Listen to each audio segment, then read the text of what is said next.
Welcome back. Today's conversation is about Wolcen Lords of Mayhem. We have build types and the dog. Those are our questions of the day.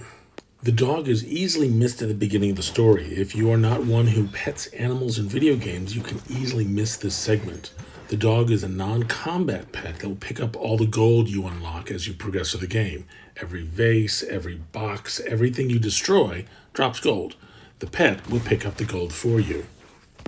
The dog will pick up gold, only gold. It will not pick up magic items, it will not pick up loot, it will not pick up armor, weapons, or etc. As you notice, the dog runs away anytime there's combat, but always comes back whenever there's loot to be gained.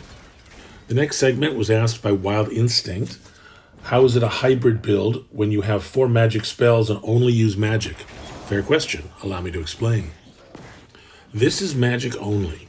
The problem with Wolcen is you have a magic staff, which is a 2-handed weapon, which means if you're generating willpower, you can only do so with the staff. A hybrid build means you can have a sword and a totem to compensate for the rage and willpower, or a pistol and totem to do rage and willpower, or a sword and a pistol, which only does rage, or a 2-handed staff, which only does willpower. Using a pistol or a sword will generate rage when you use it. The only thing that generates willpower is the 2-handed staff, which prevents you from having a hybrid build. This is a magic-only build, meaning I have a 2-handed staff to generate willpower, or I can consume potions, which will allow me to cast spells. Unfortunately, when you run out of willpower, the rage bar, as you will see, gets filled up. When you run out of willpower, you're left over with waiting for the willpower to recharge naturally, using your staff, or using a potion. Those are your only 3 options if you have a dedicated build to magic only. My least favorite build is the hybrid magic and melee.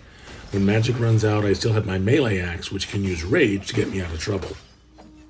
This is the hybrid build that I do most often, because I primarily do magic, but I leave 1 or 2 slots for ranged abilities, such as Rain of Arrows or Auto Turret, that uses up the rage while I'm waiting for my magic power to restore. I wish there was more options, but it's just a steampunk pistol like a railgun. There's no flintlocks, there's no crossbows. It is what it is. Magic's dedicated ability is only the 2-handed staff. There are no rods and scepters. Ranged, however, can wield 2 pistols for double your abilities, or a bow. Melee weapons are 1- and 2-handed and vary between axes and swords. A common thing I've read about the threads on Reddit about this game is that everyone, myself included, would prefer if there was a scepter or a rod which would allow you to generate willpower when you fight. Instead, it's only a totem, and totems only allow you to cast spells. They don't allow you to generate willpower. Versus the ranged abilities of the pistol, that generates rage. The swords, that generates rage. It was a short-sighted design for Wolcen, which is one of the many reasons why this game is lackluster, for lack of a better word. Thank you, Wild Instinct, for your question about build types. If anyone has any question about any of our videos, please put a comment and we'll respond as quick as we can. Thank you for listening, and please like and subscribe.